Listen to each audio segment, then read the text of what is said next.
Bring her to me. The mafia boss said when he saw her bruised face at the ER. The acidic bite of antiseptic and the low, weeping moan of a man in the next bay were the first things that registered. The fluorescent lights of the St. Jude's emergency room hummed, a flat, buzzing sound that vibrated behind Lena Morell's eyes. Each pulse of light sent a sharp, white pain through her skull, radiating from the swelling high on her left cheek. She sat on the edge of the stiff paper sheet, her thin waitress uniform, a pale blue button-down and black slacks, rumpled and stained with a small, drying smear of rust brown. Her blood.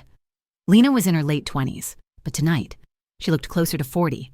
Her body was a roadmap of exhaustion, drawn from double shifts at the hospital's own basement cafe and the long, sleepless nights that followed. She was quiet by nature, a woman who had learned to make herself small, to take up as little space as possible. It was a survival tactic that no longer seemed to be working. Fell down the stairs, she had told the triage nurse, the lie tasting like ash on her swollen lip, the nurse. A broad-shouldered woman with Jackie on her name badge and eyes that had seen every lie invented by man, had just nodded. She'd cleaned the cut above Lena's brow with a gentle, practiced hand. That last step is a killer, Jackie had said, her voice flat, devoid of sarcasm but heavy with knowledge. You've got a split lip, a hairline fracture on the zygomatic arch. That's your cheekbone, honey. And I'm willing to bet you've got 2, maybe 3 cracked ribs. Lena had flinched when the nurse gently palpated her side. She hadn't mentioned the ribs. She hadn't mentioned the fall that wasn't a fall. She hadn't mentioned Mark Dunley, her boyfriend. An ex-cop who still wore the shadow of the badge like armor, even after he'd been pushed out for procedural issues. That's what he called it. The whispers Lena heard at the cafe, from the cops who still came in for burnt coffee, called it extortion and evidence tampering. Now, his shady dealings were their only income, and his paranoia had fermented into a rage that sought a target. Lena was always the closest target. Do you want me to call anyone, honey? Jackie asked, discarding a bloody cotton swab. The police? A friend? Lena shook her head, the movement pulling at the stitches. No, I fell. I was clumsy. The shame was a physical weight, heavier than the pain. Admitting the truth felt impossible. It would mean admitting that the last 2 years of her life had been a waste, that she had chosen this, stayed for this, and more than that, it would mean risking what Mark would do. He knew the system. He knew how to make a complaint disappear. He knew how to make her disappear. All right, Jackie sighed, taping a final bandage. We've patched you up. The x-rays show no internal bleeding. You're lucky. Lena didn't feel lucky. She felt like a fraud, sitting in a place of healing. Nursing wounds she would never admit were inflicted. The ER was chaotic. A Friday night symphony of urban decay, but through the noise, a sudden piercing silence cut a path from the automatic doors. Dante Ruviero did not walk. He moved. The world rearranged itself around him. He was 38, a tall man whose presence sucked the air out of a room. He wore a custom-tailored charcoal suit that probably cost more than Lena's annual salary, unbuttoned to reveal a black shirt, no tie. His hair was thick and dark, his face a sharp, handsome collection of angles that looked carved from granite, and his eyes, they were cold, a pale, flat gray, and they missed nothing. He was charismatic, but not in the way of politicians or actors. His was the charisma of a predator, a magnetic pull that warned you to run even as it drew you in. He was flanked by one man, Luca, who was built like a refrigerator and scanned the room with a practiced, detached gaze. Mr. Ruviero, a nervous-looking resident said, approaching him. Your man, Sal. He's stable. They're taking him up to a private room on the 5th floor. I am aware. Dante's voice was low, a rumble that carried without effort. It was smooth, educated, but layered with the gravel of the streets he commanded. He was here because one of his protection pickups had gone wrong. A new crew, too stupid to know who they were robbing, had shot Sal in the leg during a routine collection. It was messy. It was disrespectful. and Dante Ruviero did not tolerate disrespect. He was turning to follow the resident when his gaze snagged on the curtain of Bay 3. Lena was sliding off the table, her legs unsteady. She was trying to gather her thin jacket and her purse, her movements stiff with pain. The nurse had pulled the curtain back, and Lena was exposed under the harsh lights, a broken bird, trying to pretend it could fly. Dante stopped. He didn't just look at her, he studied her. His eyes swept over the purpled, swollen map of her face, the stitches over her brow, the raw split of her lip.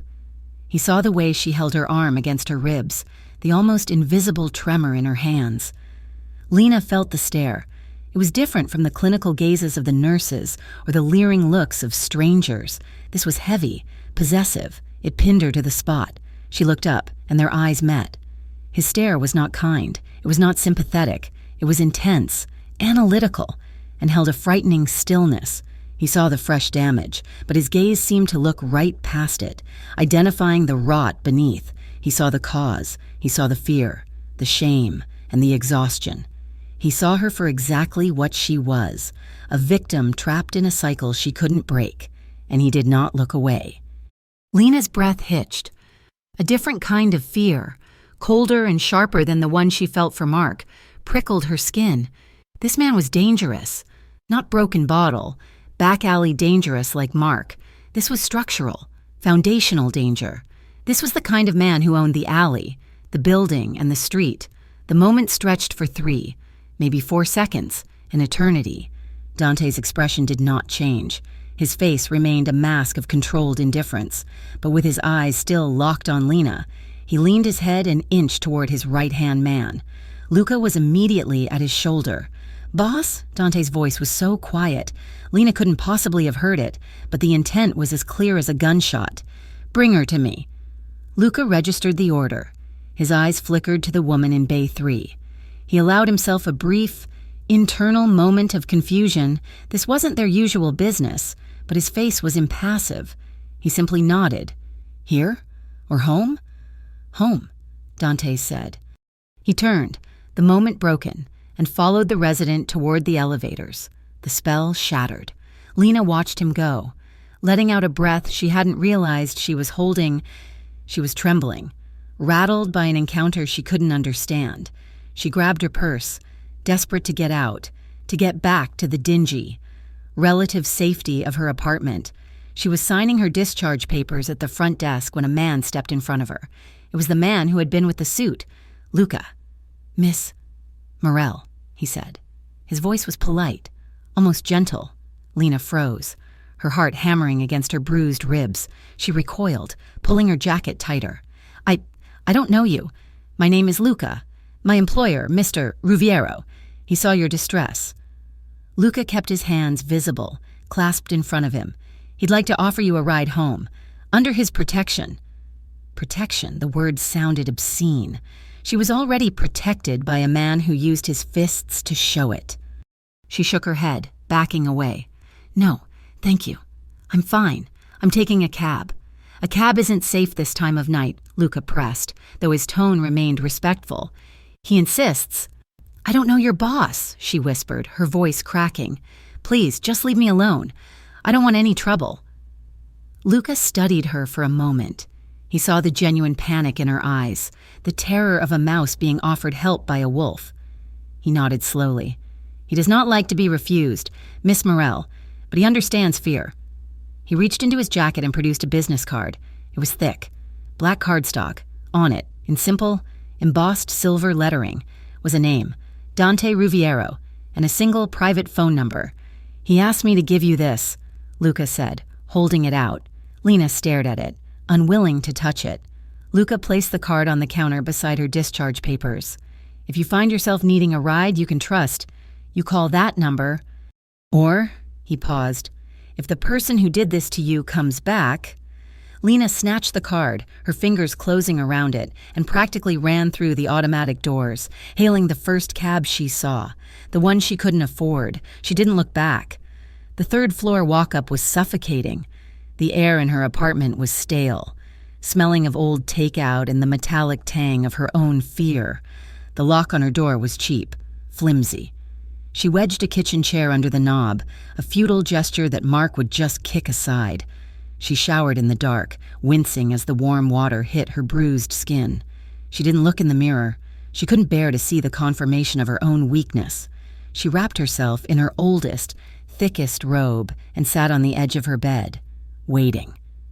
He came back just after 2 a.m. Lena heard his key fumbling in the lock, the aggressive jiggle, and then the thud as his shoulder hit the door. The chair screeched across the linoleum, and he stumbled in. Mark Dunley. He was shorter than Dante, softer in the middle, but he had a cop's thick neck and arms. He smelled like a brewery, a sour wave of whiskey and sweat. "Lena?" he slurred, squinting into the darkness. "Why's the chair? Why you sitting in the dark, baby?" She didn't move. She just watched him. He saw her then, a shadow on the bed. He flicked on the lamp, and the room flooded with weak, yellow light. His face crumpled. "Oh, God, Lena, baby, what did I do?" He staggered toward her, his hands outstretched. This was the second part of the cycle, the remorse. "Don't," Lena whispered, flinching violently as he knelt in front of her. "I'm sorry," he whispered, his eyes wet and bloodshot. He tried to touch her face, his thumb hovering over the bruised apple swell of her cheek. "I didn't mean... I was drunk. You know how I get. I was just so angry. And you pushed me." She remained silent, a stone in the river of his excuses. His remorse soured as quickly as it had appeared. Her silence was an accusation. "What? You're not going to talk to me now? That's it." "I'm tired, Mark. Tired." He stood up, his voice rising. "I'm the one out there trying to keep us afloat, and you're tired. You know what I'm dealing with? And I come home, and you're looking at me like that." "I went to the hospital," she said, her voice barely audible. The color drained from his face, replaced by a dark, blotchy red. What? You went to St. Jude's? Who did you talk to? Lena, did you talk to the cops?" "I told them I fell," she said, the lie automatic. "You're damned right you did," he spat. Grabbing her arm, she cried out as his fingers dug into a fresh bruise. "You ever think about talking? You remember who I am? You remember who I still know? I will ruin you. You hear me?" He was close now, his beer-soaked breath hot on her face. He was threatening her again, but the panic in his eyes was new. He wasn't just afraid of getting caught, he was afraid of her talking. He shoved her back onto the bed. "Go to sleep. And don't you ever pull a stunt like that again." He left the room, collapsing onto the couch in the living room. Within minutes, a deep, rattling snore filled the apartment. Lena did not sleep. She lay awake, rigid, listening to the man in the next room, the pain in her ribs a dull, rhythmic throb that matched the ticking of the clock. The next morning, she rose before the sun. Mark was still passed out, a half-empty bottle of vodka on the floor beside him. She dressed quietly in her spare uniform, her movements slow and agonizing. She needed this job. She needed the double shift. She needed to be anywhere but here. She grabbed her keys, eased the chair from under the knob, and pulled the door open. Something white was on the floor of the hallway. She picked it up. It was a single, folded piece of heavy stock paper, not an envelope, just a note inside. Slipped securely was the same black card from the night before. Dante Ruviero. She unfolded the paper. The note was handwritten in strong, elegant script. It wasn't a threat. It wasn't an offer, it was a statement. 7 words. "You should never have to flinch."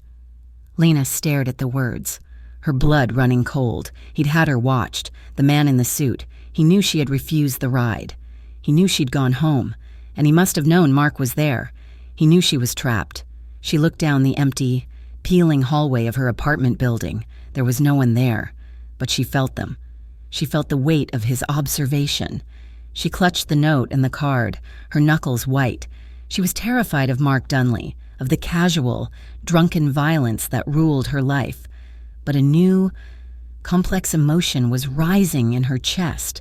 The man in the ER, the man with the cold, assessing eyes. He had seen her. He had seen her pain, her shame, and her fear. and he had not looked away. 2 days passed. The swelling on Lena's cheek had begun its ugly descent into a yellow-green map of her pain.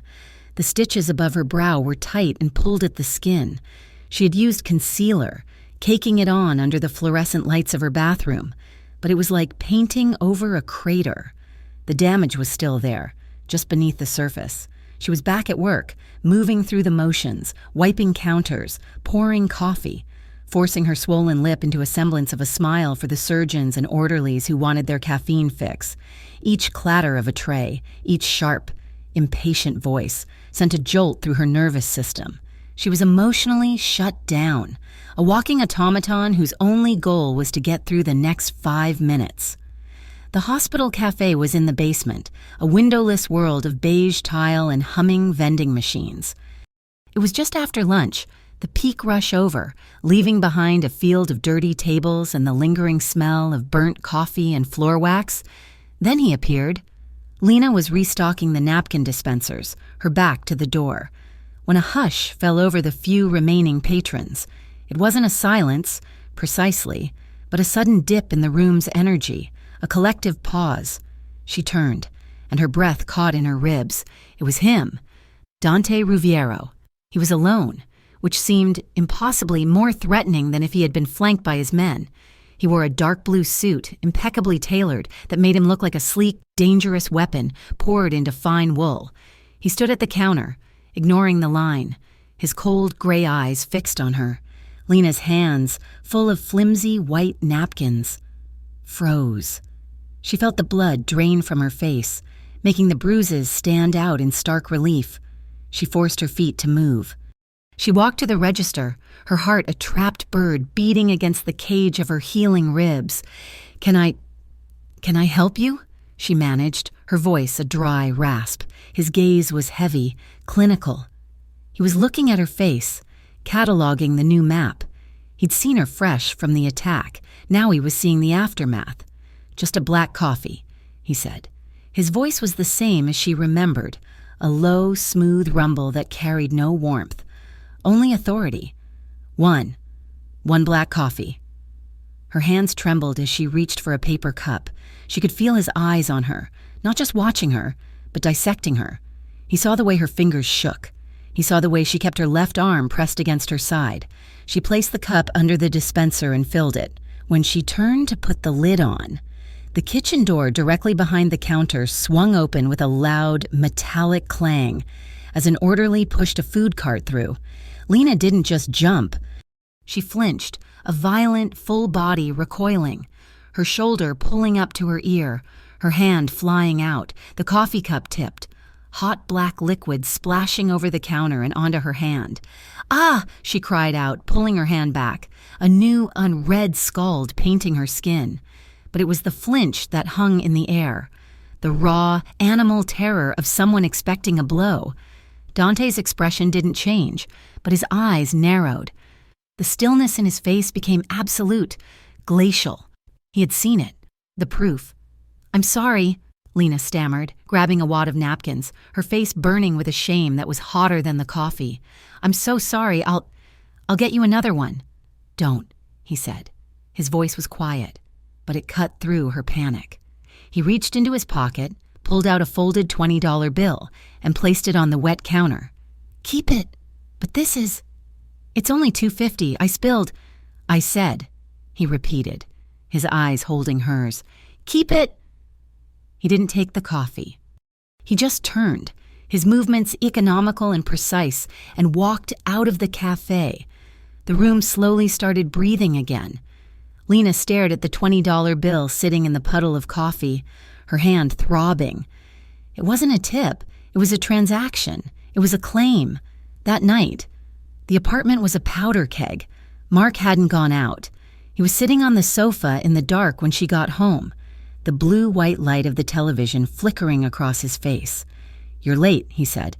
Not a question, an accusation. "It was busy. I missed the first bus." Lena lied, her hand going to the cheap chain lock on the door. "Don't bother," he said. And she knew he'd been waiting for her. He stood up. He wasn't drunk. He was something worse. He was wired, his eyes wide and restless. "What's wrong, Mark? What's wrong?" He laughed, a sharp, ugly sound. "I'll tell you what's wrong. A black town car, sitting on our street for 2 days. Same one. Doesn't move. Just sits." Lena's blood went cold. I don't know what you're talking about. It's a busy street." "Don't lie to me," he roared. Crossing the room in 2 strides, he grabbed her by the front of her uniform, slamming her back against the door. The impact sent a blinding starburst of pain through her ribs. She gasped. The air knocked from her lungs. "Who are you talking to?" "Lena," he hissed, his face inches from hers. His paranoia was a tangible, sour smell. "You went to the hospital. You talked to someone. Now there's a car watching my building." "No," she wept, her hands coming up to grip his wrists, trying to lessen the pressure. "No one. Mark, I swear, I told you, I fell. You think I'm stupid." He shook her head snapping back and hitting the door. "You think I don't know what it looks like when someone's being watched? You're mine. You don't get to have secrets. You don't get to betray me." He was losing control, the fear in his eyes mixing with the rage. He was terrified of being caught, and he was channeling that terror into the one person he could control. He shoved her hard toward the kitchen. "You ever think about talking? You remember what I do for a living? I was a cop. I am the system. I will find you. I will kill you before I let you walk." He grabbed his keys and his jacket. "I've got business. When I get back, you better have a better story." The door slammed, the cheap wood vibrating in the frame. Lena slid down the wall to the linoleum floor. She was choking. The terror was absolute. He wasn't just a bully. He was paranoid, and he was unhinged. He would kill her. He'd said it, and she believed him. She was going to die in this apartment. The note, the card, they were in the pocket of her jeans, transferred from her work pants. Her fingers, numb and clumsy, fumbled for them. She pulled out her cheap cell phone. Her hands were shaking so badly, she had to dial the number 3 times before it went through. It rang, once, twice, a click, a world of silence, and then a voice. "Yes." It wasn't a question, it was a statement of fact. "Yes, I am here." Lena opened her mouth, but nothing came out. A strangled sob, a gasp for air. She couldn't speak. She was frozen in a rictus of panic, her breath coming in short, sharp, animal pants. She just breathed. She let him hear the sound of her terror, the ragged, broken noise of her world ending. On the other end, there was no impatience. No, "Who is this?" No, "Hello?" Dante Ruviero simply listened. He listened for 10, maybe 15 seconds. He heard the sobs she was trying to swallow. He heard the sharp, hitching breaths. He heard everything she could not say. Then, his voice, still perfectly quiet, but now laced with a cold, terrifying steel. "Don't hang up. I'll handle it." The line didn't go dead. He just waited. Lena sat on her kitchen floor, clutching the phone to her ear, the open line a strange, impossible tether. She was listening to the sound of nothing, and it was the only thing keeping her from shattering. An hour passed. It could have been a year. Lena hadn't moved. She just sat, curled against the cabinets, the phone still pressed to her ear. The silence on the other end was unbroken. Then, sound. Not in the phone, outside, heavy. Fast footsteps pounding up the apartment stairs. Not Mark's familiar. Heavy tread. This was multiple people. This was purpose. A loud, aggressive pounding on her door. "Mark Dunley, Internal Affairs, open the door." Lena scrambled to her knees, crawling to the peephole. She saw 2 men in cheap suits, badges clipped to their belts. She heard Mark's voice from the hallway landing. He must have been coming back up. "What the hell is this? What? Get your hands off me." "You're under arrest, Dunley," the lead detective shouted, cuffing him with a brutal efficiency. "An old corruption charge just got a new, anonymous witness. You can't. That case is dead. Who talked? Who talked?" Lena watched, her heart in her throat, as they manhandled him down the stairs. He was confused, furious, and, for the first time, he was the one who was powerless. The hallway was empty. The building was silent. save for the distant sound of a car door slamming. She was still holding the phone. She brought it back to her ear. Her lips parted. "He's gone," Dante's voice said, as if he were in the room with her. "Stay where you are. My man is at your door." The line clicked dead. Instantly, a new knock came. Quiet, respectful. "Miss Morell?" A different voice. "The man from the hospital? Luca? My name is Luca. Mr. Ruviero has arranged a safer location for you." She stumbled to the door, her legs weak. She unhooked the chain and opened it. Luca stood there, impassive. He did not look at her bruised face or the tears drying on her cheeks. He looked at a spot on the wall just past her ear. "Please, just bring what you need." Lena looked back at the squalid, terrifying apartment, the cracked linoleum, the unpaid bills on the counter, the ghost of Mark's rage. "I don't need anything to wait," she whispered. She walked out of the apartment, wearing her stained waitress uniform, and did not look back. The car was a black sedan, silent and anonymous. The windows were so dark, she couldn't see out, and no one could see in. They drove for 20 minutes away from the grit of her neighborhood, toward the glass and steel heart of downtown. They didn't go to a hotel. Luca escorted her through a private parking garage, into a private elevator. The key he used was heavy and complex. The elevator opened directly into a penthouse. It was vast, cold, impersonal. The walls were all glass, the furniture all black leather and chrome. It was a place designed to impress, not to be lived in. "The fridge is stocked," Luca said, his voice echoing in the cavernous room. "There are clothes in the master closet, Mr. Ruviero will be by later. You are safe here. No one knows this address, not even his closest men." He placed a new phone on the kitchen's marble island. "This is for you. It's secure." Then he was gone, the elevator doors sliding shut with a quiet, expensive shush. Lena was alone. She walked, dazed, to the master bedroom. The closet was bigger than her entire apartment. It was filled with new clothes, the tags still on, jeans, cashmere sweaters, silk pajamas, new underwear, all in her size. He knew her size. The thought sent a new, different kind of chill through her. She showered in the massive, walk-in steam shower, the water pressure so high it was almost painful on her bruised skin. She washed the smell of Mark and fear off her, and dressed in a pair of the soft, black pajamas. She found herself in the living room as night fell, staring out the massive window. The city was a glittering, indifferent jewel box below. She was safe. She was a prisoner. She heard the thunk of the deadbolt. He hadn't used the elevator. There was another way in. Dante Ruviero stood in the entryway, his suit jacket off, his white shirt sleeves rolled up to his forearms. He looked tired, but the energy coming off him was still potent. "Lena," he said. She flinched. She couldn't help it. He walked toward her, his footsteps silent on the polished hardwood. He stopped a few feet away. "Are you hurt?" he asked. His voice was a low rumble, the sound of gravel and silk. She shook her head. Clutching the front of the pajamas, he saw the new, angry red mark on her jaw, the one from Mark slamming her against the door. Dante's own jaw tightened, a muscle jumping. He lifted his hand, slowly, as if to... What? Touch her. Examine the bruise? Lena didn't wait to find out. She reacted, what? A strangled cry tore from her throat as she scrambled backward, her hands flying up to shield her face, her whole body curling in on itself.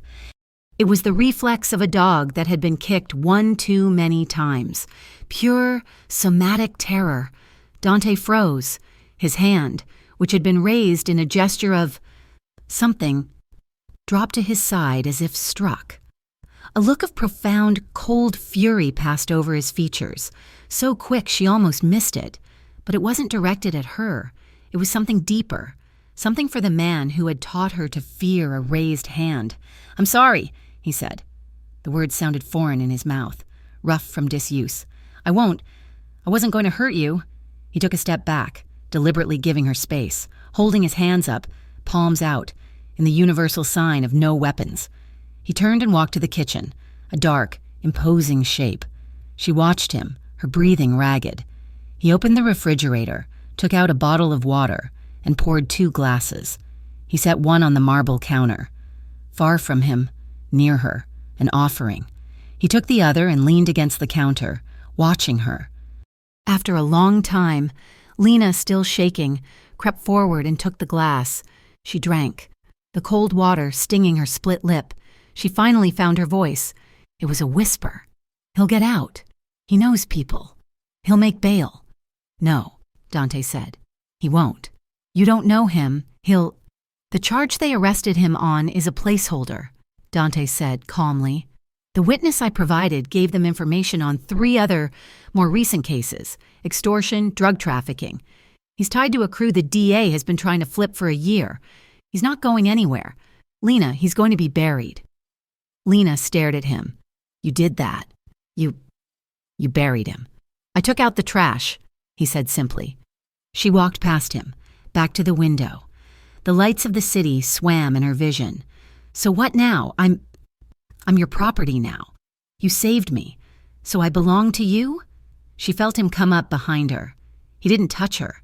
He just stood a few feet back, his reflection a dark shadow next to hers in the glass. "You can walk out that door," he said quietly. "I won't stop you, but you're right. He had associates. They'll be looking for you. They'll want to know what you know. So I am your prisoner. You are under my protection. It's not the same thing." "It feels the same," she snapped, turning to face him. "I'm just in a bigger, more expensive cage." The air vibrated with her anger, with her fear. He was a dangerous man. She knew it, but his danger was controlled, precise. "I don't trust you," she whispered, the anger draining away, leaving only exhaustion. Dante nodded, a small, sharp movement. "Good, you shouldn't. Trust is earned." He stepped a little closer.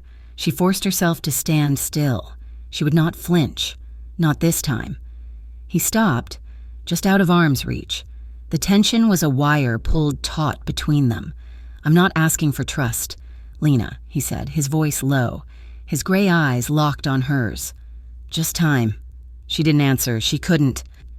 Her gaze dropped from his, tracing the hard line of his jaw, the faint white scar that nicked his left eyebrow. She saw his hands, resting at his sides. His knuckles were scarred, the skin thick and rough, as if they had met concrete and steel and won. He was a man built from violence and absolute control, and he was, for now, all she had. Lena turned back to the window, her own reflection a pale, bruised ghost in the glass. The penthouse was a fortress of glass and silence. For 10 days. Lena lived in a state of suspended reality. The city glittered below her, a distant, beautiful thing that had nothing to do with her. She ate food she didn't order, wore clothes she didn't buy, and slept in a bed larger than her entire former kitchen. She was safe. She knew that on a logical level, but it was the safety of a gilded cage, and the cage was guarded by predators. Dante's world was one of quiet, lethal efficiency. Men in dark suits, Luca was the primary, but there were others, would appear in the elevator, murmur to Dante in the entryway in low tones, and then vanish. They never spoke to her. They rarely even looked at her. Once, she saw Luca in the kitchen with Dante. His jacket unbuttoned, tucked into a holster under his arm was a black, serious-looking handgun. Lena had frozen, her hand halfway to the coffee maker. Luca, noticing her stare, calmly buttoned his jacket. He didn't apologize. He didn't explain. The gun was simply a tool of his trade, like a carpenter's hammer or her old cafe apron. The air in the penthouse was thick with this unspoken violence. It was in the way Dante moved, in the way his men deferred to him, in the absolute, unnerving control he exerted over his environment. Lena was wary of it, of him. He had given her this space, this silence, but she never forgot what he was. He was a man who buried other men, literally or figuratively. She was reading one of the many untouched books on his shelves when Dante came in. It was late, after midnight. He didn't bring his men to the penthouse, not inside. He entered alone, a shadow in the dark foyer. She wasn't startled by his entrance. She realized, becoming accustomed to his presence, the way one gets used to the rumble of a passing train. He looked tired. He loosened his tie as he walked toward the kitchen, his eyes on her. He's out. His voice was flat, devoid of emotion, but the words hit Lena like a physical blow. She put the book down, her hands suddenly numb. What? What did you say? Mark Dunley, Dante stated, pulling a bottle of water from the fridge. He posted bail. No, Lena whispered, standing up. The room tilted. You said he was buried. You said he wouldn't get out. I said he wouldn't get out on the first charge, Dante corrected, his voice hardening. The system I used to put him in is the same system he knows how to manipulate. His new associates, the ones he was trafficking for, have deep pockets. They paid for a high-priced lawyer. A judge I don't own set the bond. He knows where I am? She stammered, backing away, her eyes darting to the glass walls, as if Mark could be staring in from the night sky. No, he doesn't know this place exists. But he'll find me. He'll go to the apartment. He'll go to the cafe. Oh, God. He'll go to the cafe. He already did. Lena's breath stopped. Dante's eyes turned to ice. He went to the hospital cafe this afternoon, asked for you, made a scene, scared the new girl. He's looking for me, she whispered, the old, familiar panic rising in her throat, cold and choking. He'll kill me. He said he would. Dante was across the room in 2 strides. He didn't touch her, but he stood close enough that she was enveloped in his shadow. He won't touch you, he said, and his voice was a low, guttural promise of violence. You don't know him. He's a 2-bit, washed-up ex-cop who beats women. Dante's face was a mask of cold, controlled fury. It was the first time she had seen true emotion in him, and it was terrifying. It wasn't the wild, chaotic rage of Mark. It was the calculated, focused rage of a killer. He's not a problem. He's an insect, and I am furious. Not at you, not at him. I am furious that a judge I did not account for has put you back in this state of fear. He was angry about a variable. That's how he saw it. From now on, you are not here, he said, his voice hard. You are with me. You do not leave my sight. He wants to find you? Let him. Let him see who you're with. He turned and went to the intercom by the door. Luca, bring the car. We're going to the Seraph. I can't go out, Lena said, shaking. I'm dressed in... She looked down at the cashmere sweater and jeans he had bought her. You are dressed perfectly, Dante said, pulling his own suit jacket back on, straightening his cuffs. He looked at her, his eyes sweeping over her, and for a second, the coldness was replaced by something else, something possessive. I am warning you now. Lena, this is the only time I will say it. You stay close to me now. I don't ask twice. She looked at the door, then back at him. The penthouse was a cage, but outside that door, Mark was hunting her. Dante was offering a different cage, one made of steel and shadows, and for tonight, it was the only one that felt safe. She nodded, her throat too tight to speak. The Seraph was not a club. It was a cathedral of power. It was Dante's, one of many. But this was his court. The entrance was a nondescript black door in a brick alley, manned by 2 men who looked like they could stop a truck with their shoulders. They nodded at Dante, their eyes respectful, and opened the door. The sound hit her first, a low, thrumming bass, but insulated. The inside was all dark mahogany, crimson velvet, and gold leaf ceilings. It smelled of old money, expensive bourbon, and a faint, sweet wisp of cigar smoke. The patrons were not kids. They were men in tailored suits and women in elegant dresses who dripped diamonds. They were politicians, judges, and men who, like Dante, operated in the shadows. He put his hand on the small of her back. It was the first time he had touched her voluntarily. The heat of his palm seared through her sweater. It was not a gesture of affection. It was a gesture of ownership. She is with me. Do not look. He guided her through the crowd. The Red Sea parted. Men who were laughing stopped to nod respectfully. Mr. Ruviero. Dante. They all saw her, their eyes curious but cautious. No one dared stare. He led her to a raised private booth in the back, upholstered in black leather, overlooking the entire club. A waiter appeared instantly. The usual, Mr. Ruviero. For me, Dante said, his eyes scanning the room. "Bring her a vodka soda. Light on the soda." He was testing her, she realized, but the drink, when it came, was clean and cold, and she was grateful for it. She held the glass, her hand still trembling slightly. "This is your world," she said, her voice quiet. "It's a part of it," he replied, sipping his bourbon. He was relaxed here, but it was the relaxation of a lion on his throne, still, but coiled, ready to spring. "I wanted you to see it. I wanted you to see that you are not hiding." A man approached their table, broad-shouldered, with a pockmarked face and a gold watch that glittered in the dim light. He was flanked by two younger, leaner men. Dante's eyes narrowed. "Salvi, you're not welcome here." "Ah, Dante, come on." The man, Salvi, grinned, but his eyes were hard. He was a rival, a boss from another family, and he was clearly looking for trouble. "Just paying my respects, and to your new friend." His eyes raked over Lena, a slimy, appraising look that made her skin crawl. "Heard you were picking up strays. Ruviero. Didn't know you meant it literally. She looks a little used." The club went silent. Lena's blood turned to ice water. She could feel the insult land, a public, targeted hit. Dante did not move. He did not raise his voice. He did not even look at Salvi. He kept his eyes on Lena, watching her pale face. He simply lifted his left hand, a signal, a bare flick of his fingers toward Luca, who was standing 10 feet away. It was done in a second. Luca and another man stepped in. Salvi, suddenly realizing his mistake, tried to step back. Luca grabbed his arm in a grip that must have been bone-breaking. Salvi's two men reached for their jackets. Dante's voice was a whisper in the sudden hush.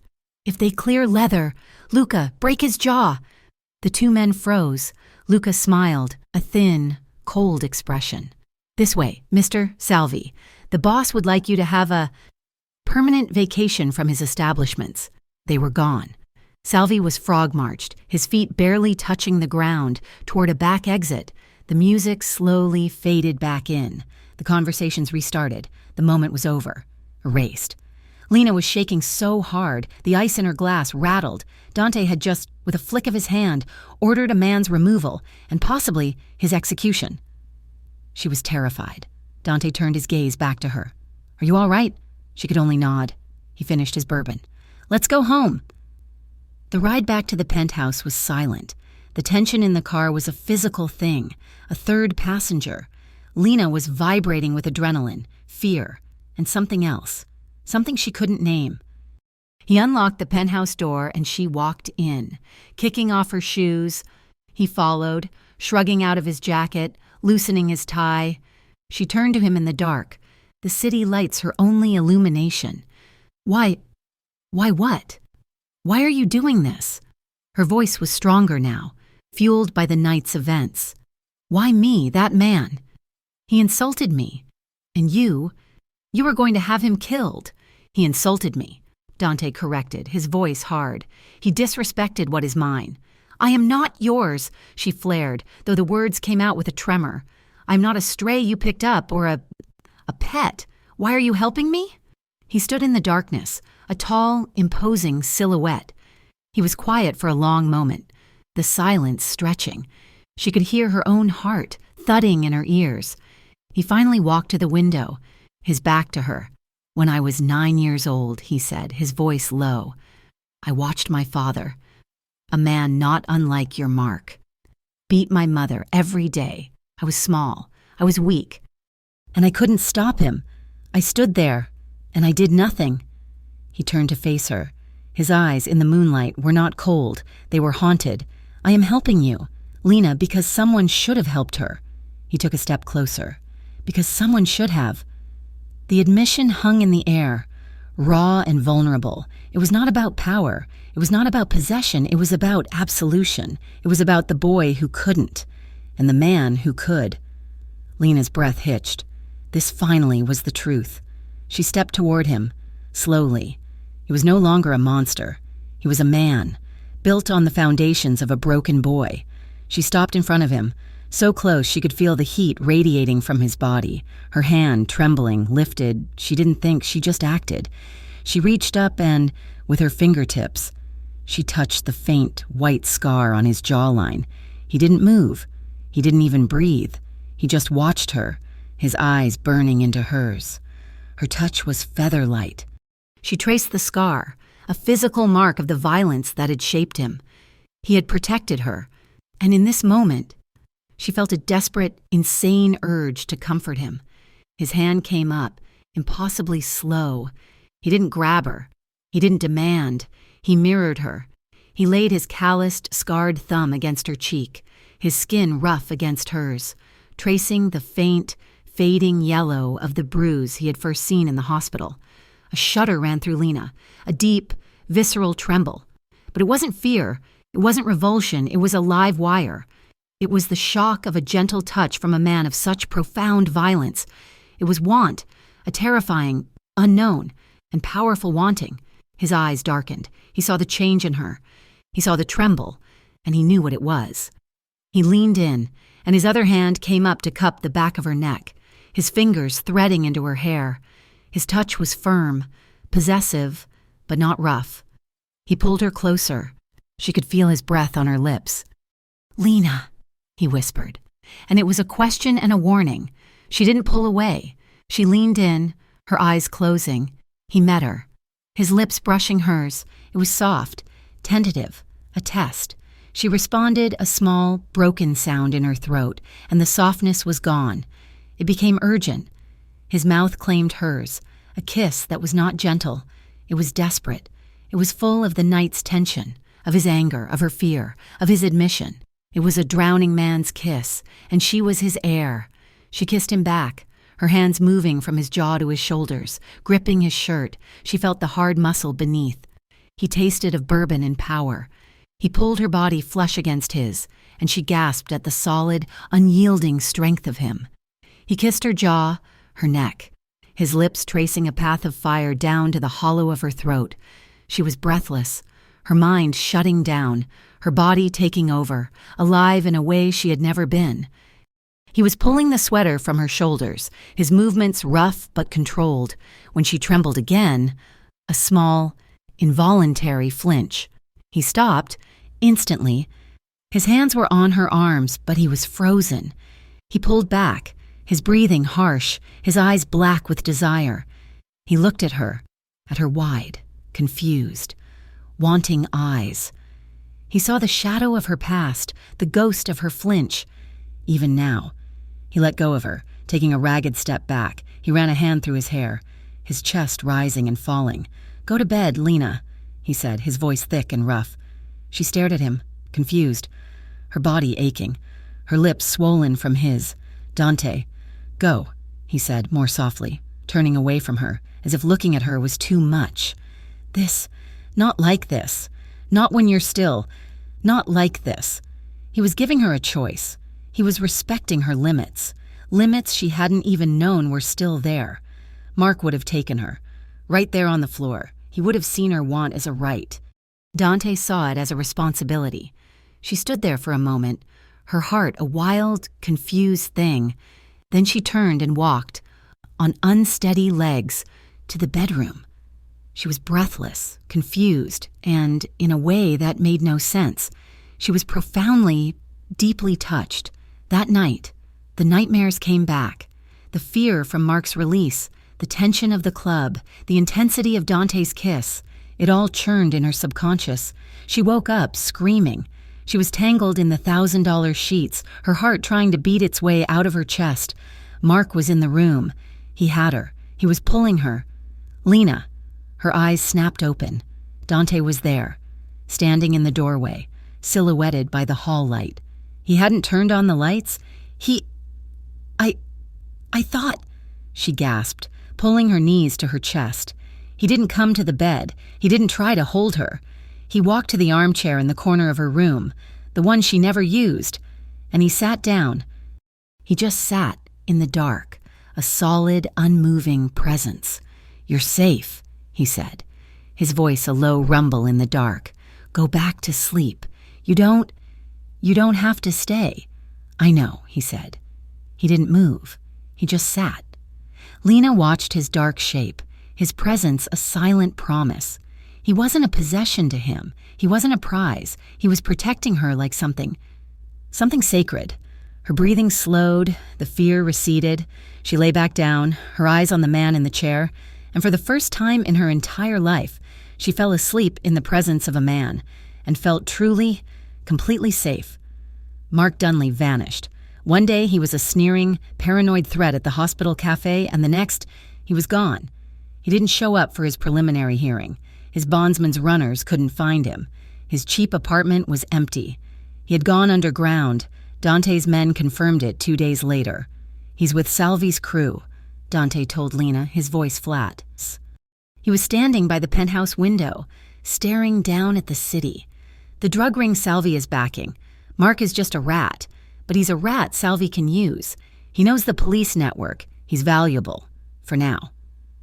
A strange, cold quiet settled in the penthouse.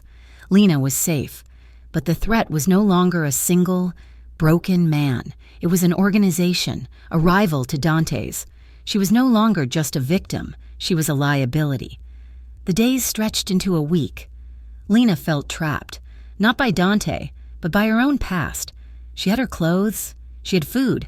She had the company of a silent, dangerous man who would sit in the armchair in her room until her nightmares passed. But she had nothing of hers. "I need to go back," she said one morning, her voice small but firm. Dante didn't look up from the financial papers he was reading. "No, you don't understand. I can't just be this person, this woman you bought new clothes for. I need something. There's a box. It was my mother's. It's just small things. Letters. I'll have Luca retrieve it. Tell him where it is." "He won't know," she said, my frustration making her bold. "Mark wouldn't." "I hid it. He'll never find it. I have to get it myself." Dante finally looked at her. His gray eyes assessed her. He was weighing the risk. He saw the resolve in her face. She wasn't asking for permission. She was stating a fact. "Fine," he said, standing. "We'll go now. I said you don't leave my sight. That hasn't changed." 2 armored sedans, Luca driving the first, Dante driving the second, with Lena in the passenger seat, 4 other men in the first car. It was an army. They parked a block away from her old, grimy apartment building. "Stay in the car," Dante ordered. Luca and his men fanned out, disappearing inside. They were like ghosts, efficient and silent. Lena watched them clear the floors, checking the stairwells. 10 minutes later, Dante's secure phone buzzed. "It's clear. Boss, building is empty." "Wait here," Dante said to her. "No," Lena said, her hand on the door handle. "He doesn't know where to look. I'll be 2 minutes." He stared at her, a muscle in his jaw ticking. He was furious at her defiance, but he was also, she realized, letting her have it. He nodded. "Luca and 2 men go with you. I wait here. 2 minutes, Lena, or I'm coming up." The apartment smelled of stale beer and defeat. It was worse than she remembered. Mark had torn the place apart before he left, looking for money or drugs. The sofa cushions were slashed. The mattress was overturned. "Ma'am?" Luca said, his hand on his weapon, scanning the wreckage. "In the kitchen," she said, her voice hollow. She walked to the cheap linoleum, to the corner where the refrigerator used to be before Mark had sold it. She knelt, pried her fingers under the edge of a loose tile, and lifted. Beneath it was a small, hollow space. Her mother's box was there, safe. But next to it, tucked under a loose floorboard, was something else, a black, leather-bound notebook. She knew Mark's handwriting. She'd seen it on 1,000 bar receipts and IOUs. This was his. He must have hidden it when he first got kicked off the force, a piece of insurance, and forgot it in his haste to run. "You find it?" Luca called from the doorway. "Yes," Lena said, tucking the small box under her arm and, on pure instinct, sliding the black journal into the waistband of her jeans, pulling her sweater down over it. "I'm ready." She was quiet on the ride back. When they were inside the penthouse, the deadbolt secured. She finally pulled the journal out. Dante was pouring a bourbon when she placed it on the marble island. "What's this?" "I don't know," she said. "It was Mark's. He hid it." Dante put his glass down. His interest peaked. He opened the first page. It was a ledger, dates, names, dollar amounts. Lena watched his face. He was impassive for the first 10 pages. Then he stiffened. He turned a page, then another, his eyes scanning faster. He let out a low, almost inaudible breath. "What?" she asked.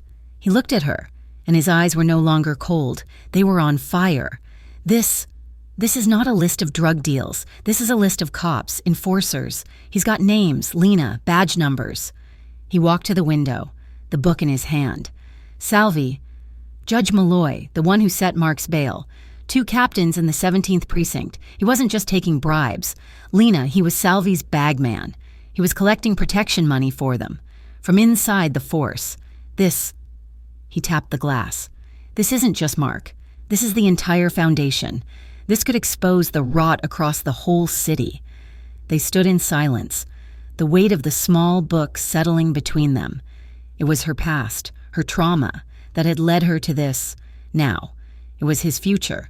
"What do you do with it?" she asked. "I can use it," he said, his voice a low, dangerous rumble. "I can tear down Salvi's entire organization. I can end the men who are hunting you. How? I can leak this. I can give it to people. Or I can use it as leverage. But it needs a witness. It needs a source. The journal is just paper without someone to say who wrote it." Lena looked at the book. Mark's poison. It had infected her life for 2 years. Now, it could be the antidote. "I'll do it," she said. Dante turned to her, his face hard. "Do what?" "I'll testify," she said, her voice shaking but gaining strength. "I'll be the source. I'll tell them it's his. I'll tell them what he did to me, what he was." Dante crossed the room, his shadow falling over her. He looked down at her, his expression unreadable. "Lena, you need to understand what you're saying. If you do this, if you put your name on this, there is no going back. Not to your old life, not to any life. You will be the target, not just of Mark. Of Salvi, of every corrupt cop on this list. They will try to kill you, and they will try to kill me to get to you." He was giving her the out. He was telling her the cost. She thought of the hospital, the stitches, the ribs, the sound of his key in the lock. She thought of the note. "You should never have to flinch." "I have been a target my whole life. Dante," she said, meeting his gaze. "I've been hiding. I've been flinching. I won't run anymore." She was trembling, but she held her ground. He's not the only one who can burn a city down. A slow, dangerous smile touched the corner of Dante's mouth. It was the first time she had ever seen him smile. It was terrifying and beautiful. "All right," he said.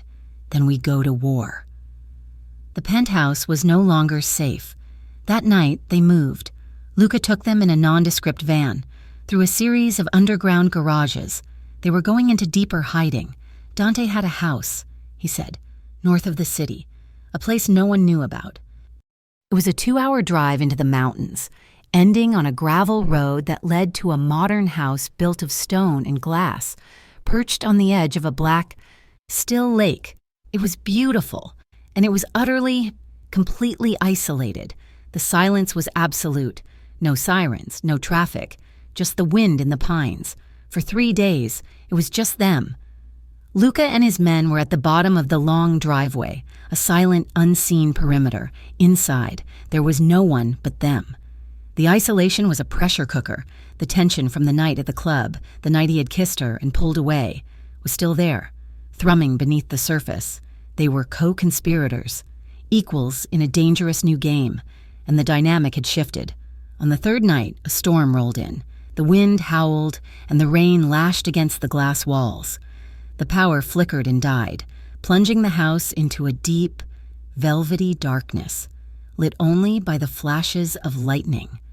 Lena was standing by the massive stone fireplace, where Dante had built a fire. She was wrapped in a blanket, but she was trembling. "It's just a storm," he said, when he was standing by the window, watching the lake churn. "It's not the storm," she said honestly. "It's everything.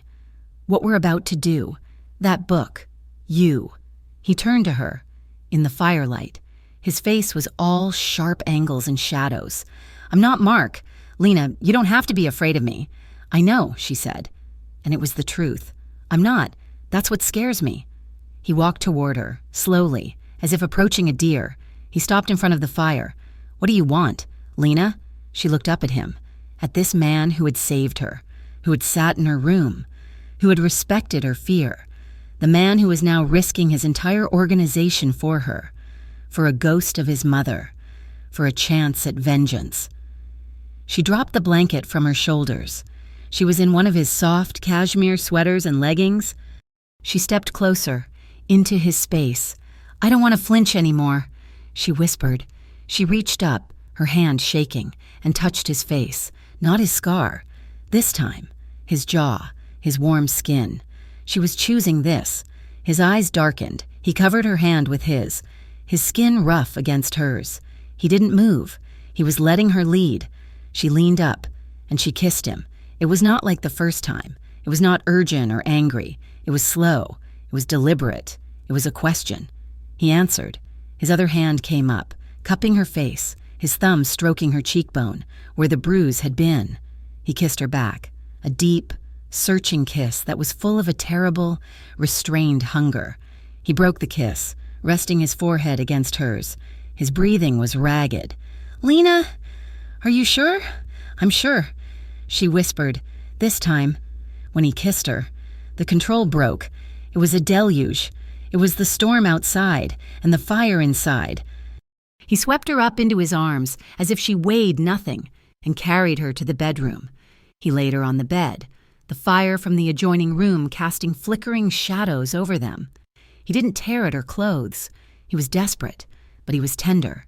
He held her face, kissing her as if he was trying to memorize the taste of her. He held her as if she were made of spun glass, his scarred, rough hands impossibly gentle as he undressed her. And she let him. She was vulnerable, her body a landscape of old fears and new desires. She let him see her, the fading bruises, the faint scars. He kissed every one of them. He kissed her shoulder, her ribs, the inside of her wrist. He was a man desperate to keep her, to erase the past, to claim the future. When he finally came inside her, it was a slow, profound connection. It was not a taking.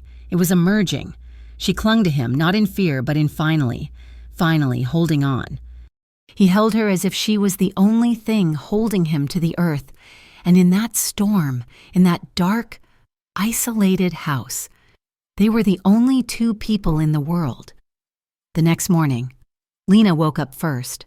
The storm had passed. The sun was streaming in, making the dust motes dance. Dante was asleep, his arm thrown possessively over her waist, his face, in sleep, looking younger, unguarded. She slipped out of his arms, her body aching in a new, sweet way.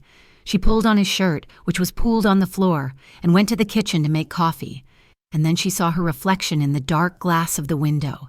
And she broke. She slid to the floor, her shoulders shaking, silent sobs racking her body. He found her 2 minutes later. He was dressed in a pair of gray sweatpants, his hair disheveled. He froze when he saw her. "Lena, what's wrong? Did I hurt you?" His voice was rough with sleep and a new, sharp panic. "No," she wept, shaking her head. "No, you were..." "Then what?" He knelt in front of her, his hands hovering, afraid to touch her. "What am I?" she whispered, looking up at him, her eyes raw. "What am I now? I ran from a monster, and I fell into the bed of what? Another man, a bigger, more powerful man. I'm just another woman who needs a man to save her. I'm just like your mother. I'm just weak." The words hung in the air, brutal and honest. Dante's expression hardened. He took her by the arms, his grip firm, forcing her to look at him. "Do not," he said, his voice a low, fierce command. "Ever compare yourself to her, and do not ever call yourself weak." He stood, pulling her up with him. "You think you're mine because I saved you? You think this is a transaction? Isn't it?" she cried. "No." He shook her, gently. "You are not mine because I saved you. Lena, you are mine because you stayed." She looked at him, confused, her tears slowing. "You could have run," he said, his eyes burning into hers. "You could have taken my money, my clothes, and vanished. You could have stayed silent, but you didn't. You stayed. You came back to that apartment. You found that book. You chose to testify. You chose to fight. You chose me." He framed her face with his hands. "I didn't save you, Lena. I just opened the door. You walked through it on your own." He kissed her. Hard. It was not a kiss of passion. It was a kiss of punctuation. It was a seal. "Now," he said, pulling back, his old self returning. "Get dressed. Elias is meeting us in the city. It's time to build our case." They met Elias, Dante's lawyer, in the back room of a quiet, old-world Italian restaurant. Elias was in his 60s, thin, with sharp eyes and a sharper suit. He looked at Lena, then at the journal. He listened to her story, his face impassive. "The journal is good," Elias said, closing it. "Her testimony is better. It gives it provenance. It gives it motive. Mark's known associates, his connection to Salvi. It's a solid web, Dante. You can bring them all down, but you're right. She will be the primary target." "I know," Dante said. "She's with me at all times." "That may not be enough," Elias said. "They won't just come at her. They'll come at you." The words were prophetic. It happened as they were leaving. They were in the armored sedan, Dante driving, Lena beside him, Luca and his team in a follow car behind them. They were on a side street, almost at the highway. A black sanitation truck, out of place, suddenly blocked the street. "Dante," Lena said. "I see it," he said, his voice instantly cold. It wasn't a truck. It was a barricade. A black sedan screeched around the corner behind them, boxing them in. Luca's car slammed on the brakes. Men in black masks piled out of the sedan and the truck. 4 of them. 5. They weren't armed with pistols. They had automatic rifles. "Get down!" Dante roared, shoving Lena's head below the dashboard. The world exploded. The sound was deafening, a percussive, metallic thwack, thwack, thwack, as bullets hammered the armored car. It was like being inside a steel drum being beaten with hammers. Luca's men were out, returning fire. Handguns against rifles. It was a slaughter. Dante slammed the car into reverse, ramming Luca's car, then floored it, trying to push. "They're trying to pin us." A gunman, bolder than the rest, ran up to the passenger side, to where Lena was. He raised his rifle, aiming for the glass, trying to find a weak point. Dante unholstered the gun from his hip and fired. 3 shots through his own windshield, shattering it. The gunman dropped, but the side window, where the bulletproof glass was weaker, had taken too many hits. A single, stray bullet, a ricochet, punched through the metal of the door frame. Lena didn't even feel it at first. It was a hot, stinging sear, a sudden, violent shove against her shoulder. She cried out, a sound of pure shock. "Dante!" He looked at her. His face was a mask of primal fury. His eyes dropped to her shoulder. The black sweater she was wearing was suddenly, impossibly, wet. A dark, glistening stain was spreading. Blood, her blood, the other car, Luca's, had managed to ram the sedan, creating an opening. Dante didn't hesitate. He slammed the car into drive, the engine roaring, and shot through the gap. Driving over the curb, his tires screeching. They were clear. They were speeding down the street. Luca's car, shot to pieces, right behind them. Dante was driving with one hand, his other hand pressing on her shoulder, trying to stanch the bleeding. He was barking into his phone, but not to a hospital. "She's hit," he said, his voice a low, feral growl. "The safe house. Get the doctor. Now." He hung up and looked at her. She was pale, her eyes wide with shock, the blood seeping through his fingers. He had failed. He had sworn to protect her, and he had failed. The control he valued, the cold, calculating mask. It was gone, incinerated. He picked up the phone again, this time calling Luca, in the car behind them. "Find them," he said, his voice a guttural, barely human sound. "Find who gave the order. Find who touched her." He looked at Lena, at the blood on his hands. Her blood. A single, cold tear of pure, unadulterated rage traced a path down his cheek. End them. End them all. The new safe house was a fortress. It was a concrete and steel bunker disguised as a luxury condominium, with reinforced walls and windows that could reportedly stop a high-caliber round. It was not a home. It was a testament to Dante's paranoia. And Lena was learning. His foresight. Her shoulder throbbed. The doctor, a quiet, older man with surgeon's hands who had arrived with a black bag and no questions, had pronounced it a clean through, a graze. He called it a lucky, messy tear of flesh and muscle that had missed bone and artery. He had stitched it, bandaged it, and put her arm in a sling. His movements practiced and efficient. "You'll be sore for a week," he'd said, packing his bag. "You're lucky." Luck. It was the second time a medical professional had told her that. She was beginning to think her version of luck looked a lot like a catastrophe. She sat on the leather sofa, the city lights far below, watching Dante. He hadn't slept. He hadn't changed his clothes, which were stained with her blood. He stood by the window, his back to her, on the phone. His voice was a low, lethal vibration, stripped of all humanity.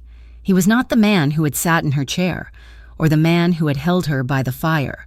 This was the man who had whispered, "End them all."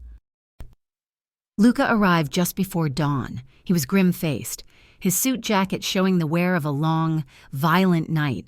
"We got one," Luca said, his voice rough. "The one who shot at the passenger side. He didn't die clean." And Dante's voice was flat. "It was Salvi," Luca said. "The order came from him. He knew about the journal. He knew she was the witness. He was trying to clean house." "He failed," Dante said, the words a promise of retribution. "There's more." Luca glanced at Lena, then back to his boss. "Salvi didn't just want her dead, he wanted her delivered. He offered a deal to the rat, Mark Dunley." Lena, who had been listening in a numb daze, stiffened. Dunley's protection, the bail, it was all from Salvi's crew. Luca continued. "The deal was simple. Salvi would make all his charges go away. All Mark had to do was find her, retrieve her, and hand her over. Salvi was going to deal with her himself." The implication was horrific. A quiet death was not what Salvi had planned. Dante turned his head, his gray eyes finally finding Lena's. He saw the new, cold terror in her face, and his own expression, which she had thought was the absolute zero of rage, somehow dropped another 10 degrees. "Where is Dunley?" Dante asked, his voice barely a whisper. "Vanished," Luca said. "When the ambush failed, he knew the deal was off. He's in the wind, a cornered rat with nowhere to go. He'll go to ground," Dante mused. "But he has no one. Salvi will kill him for failing, will kill him for existing. He's a dead man." Lena stood up, the movement pulling at her stitches. She winced, but her voice was clear. "No, he's not. Not yet." Both men looked at her. She walked toward them, her good hand clutching the sling. She was pale, shaken, but the tremor was gone. The shock had burned away, leaving a core of hard, cold resolve. "He's a rat," she said, her eyes on Dante. "But he's my rat. You, Salvi. You all think I'm a pawn, a stray, a liability." She took a breath. "I'm not. I'm the one who lived. I'm the one who has the journal. I am the witness." She looked at Dante, her gaze unwavering. "He shot me. They shot me. So I'm done hiding. I won't run anymore." Dante studied her.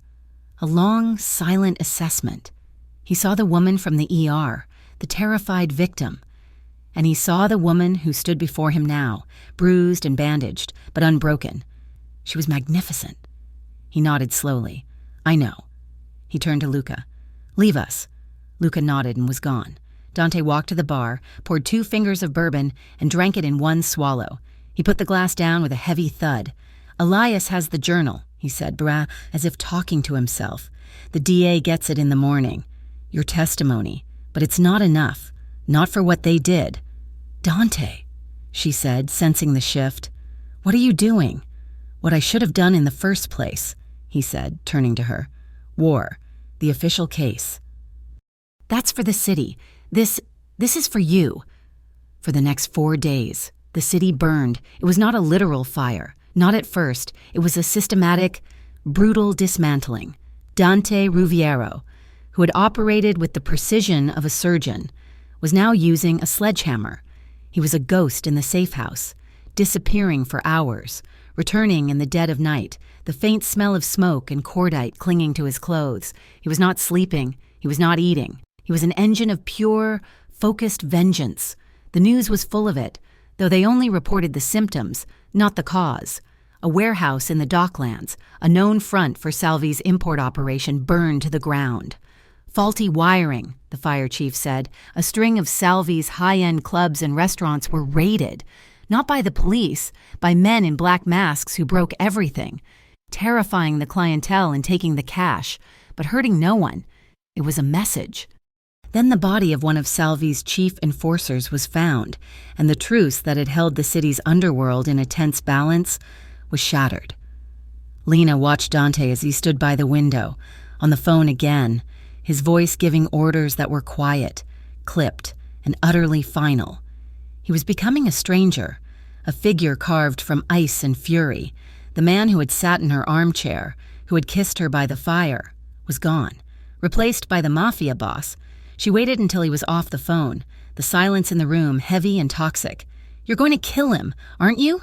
she asked, her voice quiet. "Salvi." "Yes," he said, not turning. "And his men? And anyone who gets in the way?" "Yes." "And what about Mark?" she pushed, walking toward him. "Are you going to kill him, too?" He turned, and his eyes were hollow. "He's a loose end. He'll be handled." "Handled," she repeated, the word tasting like ash. "You're turning this city upside down. You're starting a war. For me." "I'm ending a war," he corrected, his voice hard. "They put a bullet in you. They aimed at what was mine. And that's what I am," she cried, her voice finally breaking. The fear she'd been suppressing was not for the gangsters, but for him. "Something that's yours? A possession you have to avenge? I thought we were past that. I thought I was. Lena, not just something you were protecting." "You are Lena," he said, his voice dropping, "which is why I am doing this." "No," she slammed her good hand against his chest. It was like hitting a marble wall. "You are doing this for the boy who watched his mother get beaten. You are doing this because you couldn't save her, and now you're going to burn the world down to save me. But you're not saving me, Dante. You're becoming him. You're becoming the monster." He grabbed her arm, his fingers biting, his face a mask of cold fury. "Do not say that." "It's true," she wept, not fighting his grip. "Look at yourself. You don't sleep. You don't eat. You're a ghost. You're full of so much rage. I can't feel you anymore. I'm terrified, not of Salvi. I'm terrified of you, of what you're becoming." She looked up at him, her eyes pleading. "Dante, please stop. Just stop." Her words, the terror in her voice, finally cut through the icy rage. He looked at her, really looked at her, at the tears on her face, the sling on her arm, the genuine fear in her eyes. She was afraid of him. The revelation struck him like a physical blow. He had become the one thing he swore he would never be, a man she had to flinch from. His grip on her arm loosened, his hand, so full of violence, became gentle. He touched her face, his thumb wiping away a tear. He looked lost, exhausted. The rage receded, leaving behind a vast, empty wasteland. "If you burn the world for me, Dante," she whispered, her voice raw, "what will be left of us?" He pulled her to him, his arms wrapping around her, careful of her shoulder. He buried his face in her hair, and for the first time, she felt him tremble. He wasn't a monster. He was just a man who was carrying an ocean of pain for his mother, and now for her. "I don't know," he whispered, his voice thick. "I don't know." They stood there for a long time, the war outside fading, the battle in this room the only one that mattered. He was the first to pull back, his eyes clear, the hollow, cold fury gone. In its place was a bone-deep weariness and a profound, aching tenderness. That night, they didn't talk about the war. They didn't talk about Mark or Salvi. He made her eat. A simple meal he prepared himself. and he sat with her. The silence between them no longer toxic, but healing. He led her to the bedroom, and he was the one who was hesitant. He undressed her, slowly, his hands gentle as he removed the sling, his lips tracing a path over her collarbone, a silent apology. They made love, and it was nothing like before. It wasn't the desperate, fiery claiming of the lake house. It was slower, quieter. It was a plea. It was two people, battered by the world, clinging to each other in the dark. He kissed her as if she were a prayer, his touch reverent, his movements a slow, deep, healing rhythm. It was as if the world was ending, just outside their window, and this, their quiet, profound connection, was the only thing that was real, the only thing that mattered. The next day, the war stopped. Dante made a call. His voice was calm, controlled. He was setting terms. He was no longer on a path of annihilation. He was consolidating. Elias called that afternoon. "It's done," he said, his voice crisp. "The DA took the case. He's convened a grand jury. The journal, your affidavit, it's a bombshell. The first wave of arrests is happening now." The news lit up. 2 police captains, a sitting judge, 5 of Salvi's top lieutenants. The rot that Mark's journal had detailed was being systematically cut out. Salvi himself was still at large, but his infrastructure, his political protection, was gone. He was neutered. And Mark Dunley was, as Dante had predicted, a dead man walking. He was a fugitive from the law, and he was a traitor to the underworld. He had nowhere to run. A week passed.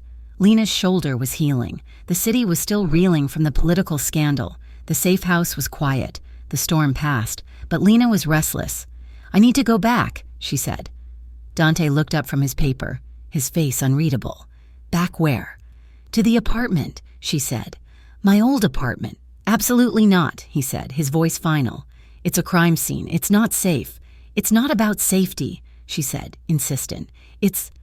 I need to see it. I walked out of there as a victim. I need to walk out of it as me. I need to close the door." "Lena, it's a bad idea." "Please," she said. I can't move forward until I face it, one last time." He saw the resolve in her eyes. It was the same resolve that had made her testify. It was not a request, it was a need. He sighed, running a hand over his face. "Fine. But on my terms, Luca and his men will clear it. They will be outside, they will be in the hall, and I will be in the car downstairs. You get 5 minutes." She knew it was the best she would get. "Thank you." The drive back to her old neighborhood was surreal. It was like visiting a graveyard. The street looked smaller, dirtier. Luca and 2 men went in first, silent and professional. They were in there for 10 minutes. The all clear came. "It's empty, boss. Looks like no one's been here since we left." Dante looked at Lena. 5 minutes. She got out of the car. She walked into the building, the old, familiar smell of dust and boiled cabbage hitting her. Luca was at the end of the hall, another man on the stairs. She was safe. She pushed open her apartment door. The police had been here, dusting for prints after she'd filed her report, but the wreckage from Mark was still there. The slashed cushions, the overturned mattress, a ghost of her former life. She walked in, her footsteps echoing in the silence. She looked at the kitchen floor, where she had sat, her life in ruins, when she'd made that first call. She looked at the wall where he had slammed her head. It was just a room, a small, dirty, sad room. It had no more power over her. She turned to leave. He was standing in the doorway, blocking her exit. Mark. It was not the swaggering, abusive ex-cop. It was a ghoul. He was thin, his skin a sickly, pale gray, his eyes wide and bloodshot, pupils pinned. He was high and he was terrified. He smelled like sour sweat and desperation. "Lena," he rasped, a broken, ugly sound.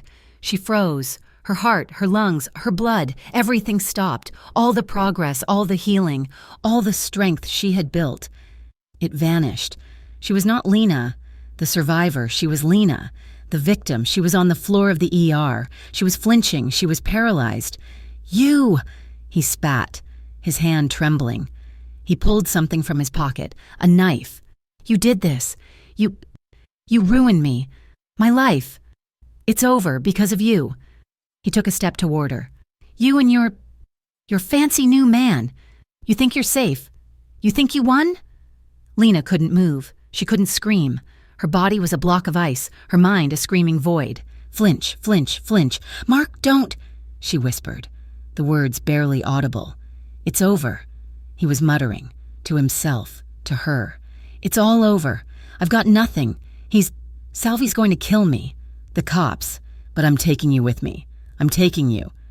He raised the knife, his hand shaking, and lunged. Lena didn't even have time to scream. The world exploded. The apartment door, which he had quietly closed behind him, burst off its hinges. It wasn't Dante, it was Luca, and 3 other men, moving with a speed that was not human. Mark was so high, so focused, he didn't even register them until Luca was on him. Luca didn't go for the knife.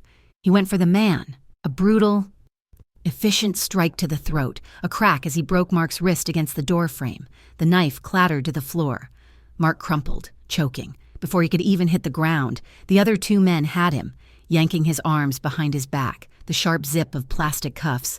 "Mark Dunley," Luca said, his voice a low, cold pant. "You're under arrest." Dante was there. Suddenly, he must have run from the car. He pushed past his men, his eyes only on Lena. She was still frozen, pressed against the far wall, her hand over her mouth. He didn't touch her, not at first. He just stood there, his presence filling the room, anchoring her. The men dragged Mark out, his feet scuffing the floor. He was sobbing, a broken, pathetic sound. "She ruined me. She ruined me." "Attempted murder," Dante said, his voice like iron. "Conspiracy. Add it to the list." They were gone. The apartment was silent again, save for Lena's ragged, shuddering breaths. Dante slowly walked toward her. He put his hands on her arms, gently, his grip warm and solid. "It's over," he said, his voice soft. "He's gone. He's not coming back." Lena looked at the empty doorway, then at him. The ice was breaking. The feeling was returning. She fell against his chest, her body finally letting go. She didn't cry. She just shook. He held her, his arms a steel cage, but not a prison. A fortress. He had known. He had suspected. He had let her face her past, but he had never, not for a second, let her be alone. "I know," she whispered into his shirt. "I know." The fall of Judge Malloy and the 2 captains from the 17th Precinct was not a quiet affair. It was a political earthquake, and the aftershocks ripped through the city's infrastructure of corruption. Mark Dunley's journal, combined with Lena's clear, unwavering, and brutal testimony in a sealed deposition, had become a battering ram. Mark himself was buried deep in the system. His charges stacked so high he would never see the sun again. Attempted murder, conspiracy, extortion, drug trafficking. He was the perfect, pathetic scapegoat, and every official he had ever implicated was now scrambling to make a deal, pointing the finger at the man who had already been caught, Salvi. His organization decapitated, and his political protection gone, had vanished. The whispers Dante heard were that he was in South America, a king in exile, but a king nonetheless. It didn't matter. He was no longer a threat. The city, wounded but clean, began to heal. But in Dante's world, the whispers were of a different, more personal nature. In the back rooms of his remaining clubs, in the quiet conversations between his capos and his men, the consensus was the same. The boss, their iron-willed, calculating leader, had gone soft. He had started a war, a bloody, public, and expensive war. Not for territory, not for money, but for a woman, a waitress, a stray he had picked up in a hospital. He had exposed them all, risked their entire operation. For her, Luca, ever loyal, finally brought it to him. He stood in the penthouse, which was still their primary fortress, his face impassive but his eyes worried. "Boss," he said, "the men, they're concerned. Salvi is gone. But the other families saw the chaos. They saw what you did. They think your focus is divided." Dante was in his shirt sleeves, pouring 2 cups of coffee. He had slept. He was no longer the hollow-eyed man consumed by rage. He was calm, but it was a new, heavier calm. He handed a cup to Luca. "They're right," Dante said, his voice quiet. "My focus is divided. It is no longer just on the business. It is on her." Luca's expression tensed. This was the admission he had feared. "They think I'm soft," Dante continued, sipping his coffee. He looked at his right-hand man. "Do you think I'm soft, Luca? I think you're a man who is protecting what he values. Boss, as you always have." Dante smiled, a cold, thin expression. "The other families, my men, they think I'm weak because I've shown a heart. They are mistaken. They have only ever seen me protect my assets. They are about to see what I do to protect my life." He walked to the window, the city sprawling below them. "You tell them this, Luca. You tell them all, once, and once only." He set his cup down. "They will respect what I protect. They will treat her as they treat me. Or—" He turned, his eyes flat and absolute. "They won't be around to try." Luca nodded, a slow, deep sign of understanding. The king was not soft. He had just declared, in no uncertain terms, the new law of the land. His queen was off limits, permanently. The day of the public trial was a circus. Lena was not testifying against Mark. His case was already sealed, but against the last of Salvi's lieutenants. The man who had organized the ambush. She walked into the courtroom, and the world exploded in light. Flashbulbs, dozens of them, a percussive, blinding assault. Reporters shouted her name, the name that had been leaked, the mystery woman who had brought down the city's corrupt core. Dante had wanted her to use a side entrance. She had refused. She had walked in the front door. She wore a simple, dark blue dress. Her shoulder was healed, but she still felt the phantom ache. Her hair was pulled back. Her face was pale, but her eyes were clear. She did not flinch from the cameras. She did not look at the screaming press. She walked, her head high, flanked by two of Dante's men who cleared a path, and took her seat behind the prosecution. The trial was a formality. The evidence was overwhelming, but her testimony was the crown jewel. "Miss Morell," the prosecutor asked, his voice kind, "can you tell the court what happened on the day of the ambush?" Lena stood. She walked to the witness box, her steps steady. She took the oath. She sat. She looked out, not at the jury, not at the smug, defeated face of the defendant, but at the back of the courtroom, in the last row, near the exit. Dante Ruviero sat, a silent, unmoving shadow. He wore a black suit, his hands folded in his lap. He was not there to intimidate. He was there to bear witness, to be her anchor. Their eyes met. He gave her a single, almost imperceptible nod. She turned to the jury. "I can," she said, her voice clear and strong, resonating in the hushed, cavernous room. She told them everything. She told them about Mark. She told them about the journal. She told them about the ambush. She told them about the bullet. She did not cry. She did not waver. She was a woman of stone, delivering a testament. When it was over, she walked out. The same wall of cameras greeting her. They swarmed, a pack of hyenas. Miss Morell, who's he to you?" A reporter shouted, shoving a microphone in her face. "Dante Ruviero, is it true he's protecting you? Are you his mistress?" Lena stopped. The world seemed to stop with her. The flashes, the shouting. She looked at the reporter, a young woman with hungry eyes. She waited for the silence. "He is not my keeper," Lena said, her voice carrying in the sudden quiet. "He's not my boss." She took a breath, and her eyes, for just a second, flickered to the courtroom doors, where Dante was watching from the shadows. "He's someone who never gave up on me," she said. And with that, she walked, and his men formed a wall around her, and she was gone. They didn't go back to the penthouse. They didn't go to the house on the lake. Dante drove, this time in a simple, anonymous SUV. He drove for 2 hours, south, along the coast. The smog of the city gave way to the sharp, clean smell of salt and sea. He pulled up to a small, whitewashed house, perched on a quiet, windswept stretch of beach. It was the opposite of the penthouse. It was small, warm, made of wood and soft fabrics. "Where are we?" she asked. stepping out, the cold sand biting at her shoes. "A place my mother loved?" he said, his voice quiet. He never spoke of his mother. "I've owned it for 10 years. I've never brought anyone here, not even Luca." It was a sanctuary. That night, they didn't talk. They just were. He built a fire in the small stone fireplace. They sat on the floor, listening to the ocean roar, a sound of cleansing, of relentless, unstoppable power. Later, they walked on the porch, a wooden deck that looked out over the black, churning water. The moon was a high, white sliver. Lena was wrapped in a thick, hand-knit blanket. He stood beside her, not touching, just sharing the space. "He's gone," she said to the ocean. "Mark, Salvi, the fear, it's done. It's done," he affirmed. She turned to him. "So what now? Dante? The city? Your world? Am I just your protected woman? Tucked away in a beach house while you go to war?" He looked at her, his face serious in the moonlight. "That is the question, isn't it?" He took her hand, the one that wasn't holding the blanket.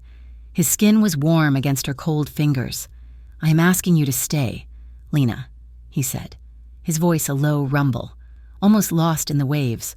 "Not as someone under my protection, not as a debt to be paid. I am asking you to be my partner, in my life, in all of it." It was the closest he would ever come to a proposal. It was everything. Tears sprang to her eyes, hot and immediate. She pulled her hand away, turning to grip the railing, her back to him. "Dante," she whispered, her voice thick. "Lena, what is it?" He was confused. He had offered her his world. She shook her head, a tear splashing onto the old wood. I'm so scared. He's gone. I told you. You are safe. You don't understand," she said, turning to him, the tears streaming now. "I'm not afraid of him. I'm not afraid of anything out there. I'm afraid of this, of me." She gestured to herself, to the quiet, to the peace. "My entire life, Dante, from my father to my stepfather to Mark, I have been one thing, afraid. I knew how to be afraid. I knew how to flinch. I knew how to survive. It was who I was." She looked up at him, her eyes wide and terrified in the moonlight. "I'm not afraid anymore, and I don't know who I am without it. I don't know how to just be how to be this." He watched her, his heart, the one he thought was hard, breaking for her. He saw her, a woman standing on the edge of a new life, terrified of the light. He stepped forward, slowly. He didn't touch her. He just willed her to look at him. "You're right," he said, his voice so soft she had to strain to hear him. "You don't know. You've never been shown." He reached up and, with his thumb, he brushed away a tear from her cheek, the same gesture he had used in the penthouse. But this time, it was not to assess a bruise. It was to cherish. "Then let me show you." He didn't wait for an answer. He leaned in and kissed her. It was not a kiss of passion. It was a kiss of promise. It was slow, and it was tender, and it tasted of salt and of a future she could not see. He led her inside, his hand in hers. The fire was burning low, casting the room in a warm, amber glow.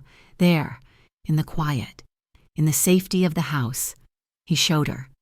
It was not the urgent claiming of the lake house. It was not the desperate, healing embrace of the safe house. This was a revelation. She let the blanket drop, and slowly, deliberately, her eyes on his, she began to undress. It was not a seduction. It was a baring of her soul. She took off the sweater, revealing the faint, silvery white line of the scar on her shoulder. She let him see her, not the victim, not the survivor, but Lena. He watched her, his expression one of pure, unfiltered reverence. He undressed, too, his own scars, the one on his jaw, a puckered mark on his ribs, evidence of his own violent life. They stood before each other, in the firelight, equals. He held her, his scarred hands tracing the lines of her body, not in hunger but in wonder.